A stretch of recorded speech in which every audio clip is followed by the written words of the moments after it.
This is a follow-up episode to DEVO's Satisfaction guitar. Now before I get into it, I just want to thank the viewers for the positive response on the first episode. I was genuinely surprised how many of you were interested in the useless history of a guitar covered with duct tape and stomp boxes. But many of you hardcore DEVO fans really loved it, and I can't describe how much I appreciate it.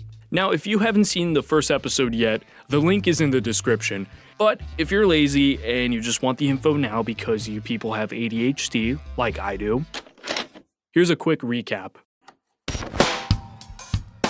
From possibly 1976 to 1978, Mark was using a white Telecaster with an electro-harmonics frequency analyzer duct taped to it. I have to point out in the previous video I pronounced the company's name wrong. He used a white Fender Telecaster hooked up to an electro-harmonics frequency analyzer. Thank you to the person who corrected me.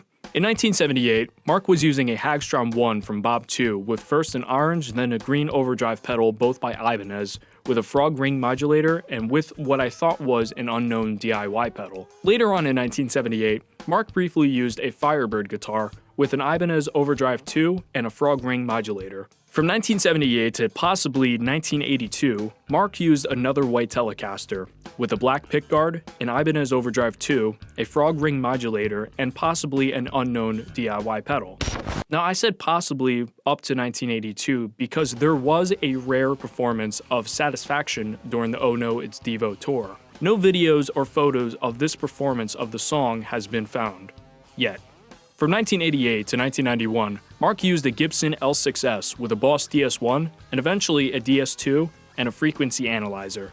In 1996 at the Sundance Film Festival, Mark used a white Stratocaster with a DoD Super Distortion, a frog ring modulator, and an unknown one-knob pedal.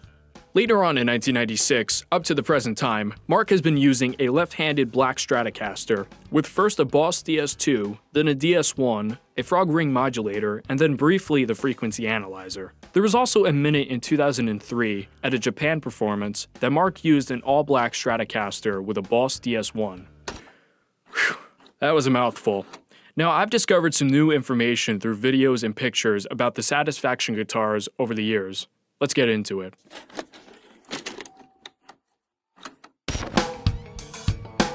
In 1978, during the Are We Not Men tour, DEVO played in Paris. I was unsure what the guitar Mark was using in the video and concluded it was a Gibson Firebird. I've since then found new photos of the guitar. It does appear to be a Firebird that was cut in half. However, it's hard to confirm if it's Gibson.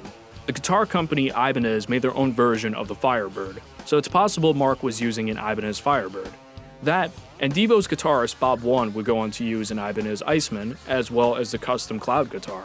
But during this tour, these guys were mostly using Gibson guitars, except possibly Mark, and definitely Alan Myers, because he played the drums. Bob 1 and 2 had the L6S, Jerry had a custom Gibson Ripper with an SG bass and the custom B-Stiff bass. Bob 2 also used a Marauder guitar. So for right now, we'll just conclude that Mark was using a Firebird guitar. The Hagstrom 1 guitar in 1978 had a few more pedals duct taped to it that I either failed to mention or found out later on. I found out this unknown pedal is actually by Electro Harmonics. The thing is, I don't know what pedal it is, because a few pedals use the same casing with one knob on it. It's either the silencer, the Screamin' Tree, or the Small Stone. Now judging from the graphic design of the pedal, it's most likely the silencer, but who knows. There was also an MXR Distortion Plus pedal used at one point, and even a Muff Fuzz pedal by Electro Harmonics. From 1978 to 1980, Mark used a white Telecaster with a black pickguard.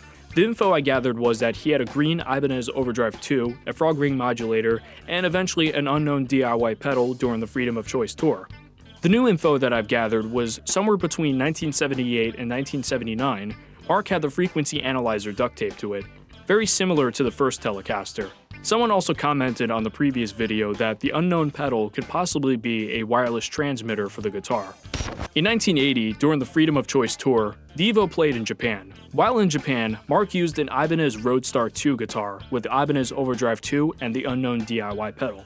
Now thanks to Rachel Anderson, she commented on the previous video, for the Japan shows, DEVO rented guitars. They didn't ship their usual guitars from the States. Now I believe she was applying this to when they played in 2003, but this also does apply to the show in 1980. Thanks again, Rachel, for the information. In 1990, while on the Total DEVO tour, transitioning to the Smooth Noodle Maps tour, Mark was using either Bob 1 or 2's Gibson LC. Oh my god. I'm like having a stroke here, man. God.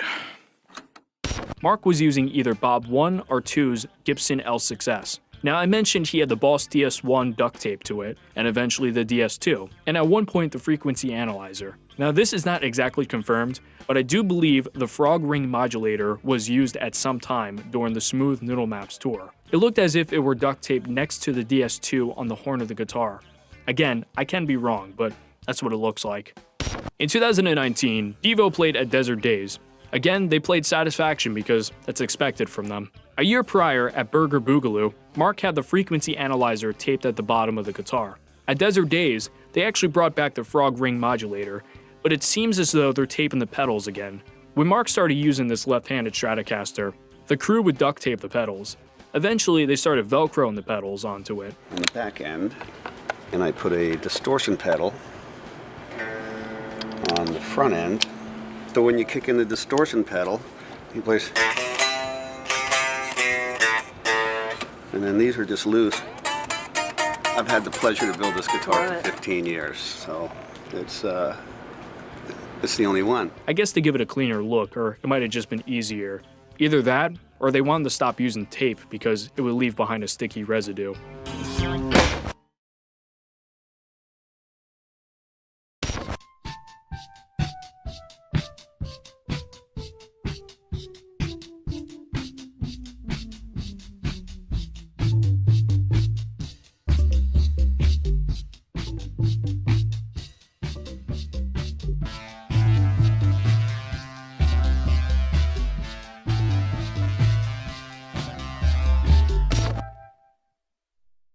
Now that's all the info that I have so far. There have been so many Satisfaction guitars by DEVO that it's hard to keep up with them.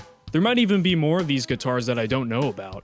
I can imagine someone asking me what my favorite signature guitar is. A normal person would probably say an Eddie Van Halen guitar, or even a J Mascis signature Jazzmaster. Me?